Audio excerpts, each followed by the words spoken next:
Okay, so now we found that Strongheart has a new love and leading lady, and now we're on day 10. And this is The Dog Knows Best. But before that, I changed scenery today because Katie's room has the purple lights because Purple House rocks. And it is house day, so happy house day, everyone. Strongheart stretched out in the shade of the jacaranda tree. Filming was over. Until the movie opened in theaters, he had little to do but dawdle. His eyes drooped every so often. He sighed happily. Larry was stretched out too, flat on his back, his head resting on the dog's ribs. He dipped his hand into one of many bags of fan mail the studio delivered each morning. Every so often, he read a letter aloud. I've seen the silent call 23 times and think you are the handsomest actor in Hollywood, gushed one fan. Do you wear a hair piece on your tail to make it look so bushy? Asked another. Send me a picture of yourself, demanded another, and be sure you autograph it. Strongheart opened one eye. Rrr. Bossy indeed, agreed Larry. He fished out another letter. Hey, listen to this one. Dear Mr. Strongheart, we love you. We wish we could pet you. Please come visit us from your biggest fans, the kids at the Pacific Home for Orphaned Boys. Strongheart opened both eyes. He scrambled to all fours, barking sharply. He poked the letter with his snout. I knew you'd say that, Larry said. The next afternoon, the dog director pulled up in front of the orphanage. A circle of boys wearing threadbare hand-me-downs cheered as the famous shepherd bounded in the car. Hiya, Strongheart. Ain't he gorgeous? Can we give him a treat, mister? We saved him some of our breakfast. Sticky hands held out pieces of stale donuts and cold bits of bacon. Strongheart trotted around in the circle, accepting every bite. His muzzle brushed the boy's fingers like a soft kiss. The boys grinned. They thumped the dog's sides and scratched behind his ears. I'm petting him, cried one small boy. I'm really petting him, Larry said. Should we ask Strongheart to do some tricks? The boys cheered, and Strongheart ran through his repertoire. Shake, speak, beg, crawl, roll over, play, dead. I'll need a volunteer for this next trick, said Larry. The boys shrieked and bounced. Hands shot into the air. Larry pointed to a tiny gap-toothed boy wearing a pair of too big knickers. What's your name? He asked. Tommy, said the boy. Are you ready, Tommy? Asked Larry. Tommy nodded. His face glowed with excitement, and Larry turned to the dog. Get the bad guy, Strongheart. Strongheart ran at the boy, growling playfully. He tugged at the length of the rope, holding up Tommy's too big knickers. Tommy squeaked, then giggled, then squealed again. Oh, Strongheart, kiss and make up, said Larry. Slurp! The others hollered with delight. Tommy flung his skinny arms around the dog's neck. I love you, Strongheart. Strongheart gave him another slurp. Now, sadly, it's time for us to go, said Larry. But we want to thank you, boys, for inviting us. Oh, groaned the boys. Woof, agreed Strongheart. He trailed after Larry toward the car and suddenly stopped. One front paw off the ground. Turning his head, he stared at an older boy in the back row. The boy jammed his fists into his pockets and patched overalls. He looked nervous, stepped backward, and knelt on the ground. Strongheart lowered his head, his eyes never leaving the boy's. He stalked toward him. Uh-oh. The boy took another step backward. I suppose on. Strongheart kept coming. He sniffed at the boy's front left pocket. Quit it, hissed the boy.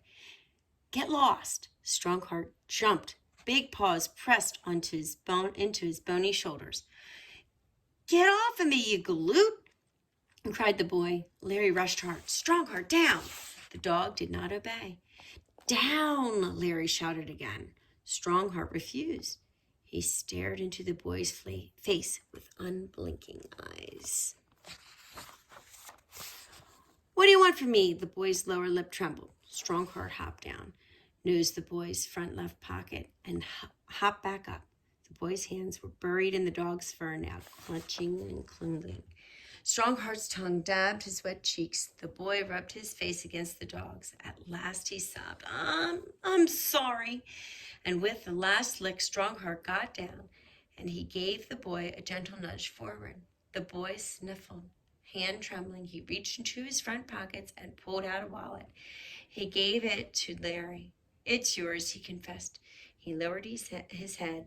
I pinched it while you was doing that trick with Tommy. I shouldn't have. It was wrong. What's your name, son? Unable to meet Larry's eyes, the boy mumbled, Frank Gowler, sir. Well, Frank, it's a wise man who listens to Strongheart. The dog knows best, or at least he thinks he does. Hooray for Strongheart, whooped Tommy. Hooray, cheered the others. Bouncing and twirling, Strongheart barked with delight. Then he hopped up on Frank again. Down, said Larry. But Frank hugged the dog close. He laughed. Nah, don't call him off, mister. I like it. You heard it first here.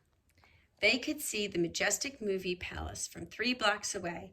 Its marquee blazed with lights. Its blinking bulbs spelled out the words Strongheart, the Love Master.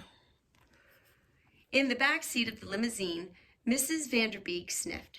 Lady Jewel's name would be up there in lights, too. The poor darling is positively ill since the studio chose not to include it. Jane glanced over at the dogs. Snuggled together, they were taking turns squeaking Strongheart's red ball and licking each other's ears. Lady panted with an open-mouthed grin. She looks like the berries to me, said Jane. I'm telling you, continued Miss Vanderbeek. Lady's appetite has gone completely off. Would you believe she turned up her nose at the marinated pigeon from Legier's? She wanted pickles and applesauce instead. Strongheart loves pickles, said Larry, especially with hamburgers. Miss Vanderbeek ignored him. And all the dear girl does is droop around the house, yawning and napping. I can't even interest her in a trip to the manicurist. Oh, that's applesauce, commiserated Jane. Pickles, too, added Mrs. Vanderbeek. Larry shook his head. Huh? You lost me. The limousine glided to the curb beneath the theater's marquee and a crush of frenzied fans squealed. They pushed forward for a glimpse of the 4-legged screen star. Gossip reporter Lulu Popper leaned into her big silver microphone. Hello from Hollywood. Tonight, dear listeners, I am broadcasting to you from the premiere of the year's most anticipated movie, The Love Master, starring that wonderful dog of the silver screen, Strongheart. And here he comes now. The limousine door opened and Strongheart and the others stepped out. The crowd roared. Pop, flash went the photographer's camera.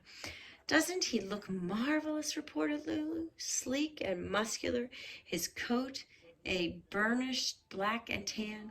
It appears he's left behind his red rubber ball. Rumor has it the star is wildly and secretly attached to the object. But tonight he is without his squeaker.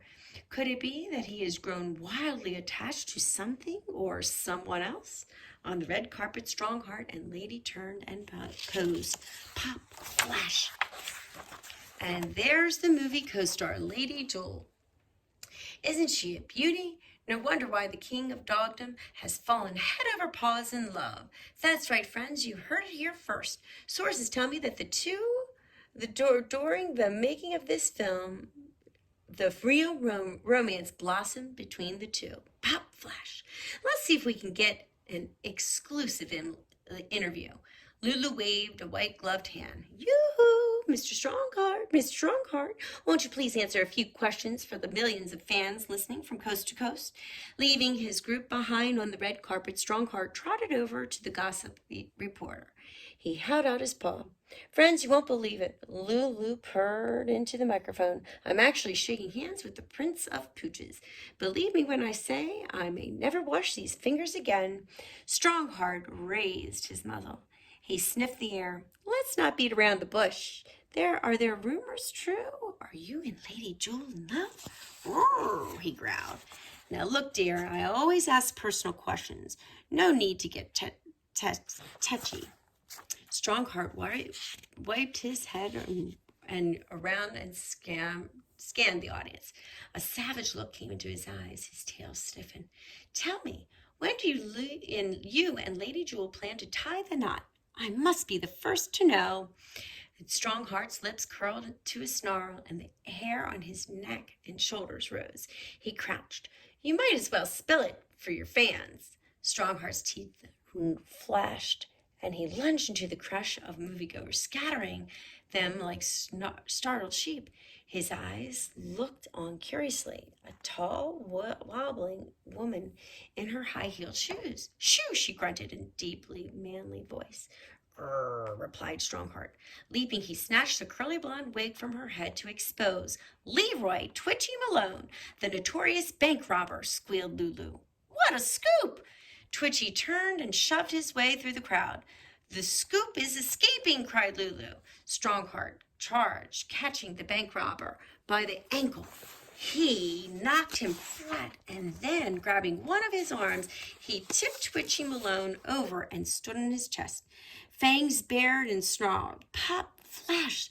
What an exclusive, in a sudden and thrilling turn of events, a police dog turned screen star has single-handedly, or should I say single-pawedly, captured one of the country's most notorious criminals. That's right, dear listeners. Strongheart, the Wonder Dog, is true-life hero off-screen. She dragged her microphone over to Strongheart. Do you have a few words for your admiring fans? Brr, woof. And what about Mr. Malone? Any comments? Twitchy Malone groaned. I wasn't planning to rob nothing. All I wanted was to sneak out and see the new Strongheart's picture. Why don't you? Who wouldn't want to do that? Who don't? Indeed, agreed Lulu. Sadly, dear listeners, our time is over. I return you now to your studios and musical matinee. And remember, you heard it here first. And we'll stop there. Have a great weekend. And again, happy house day.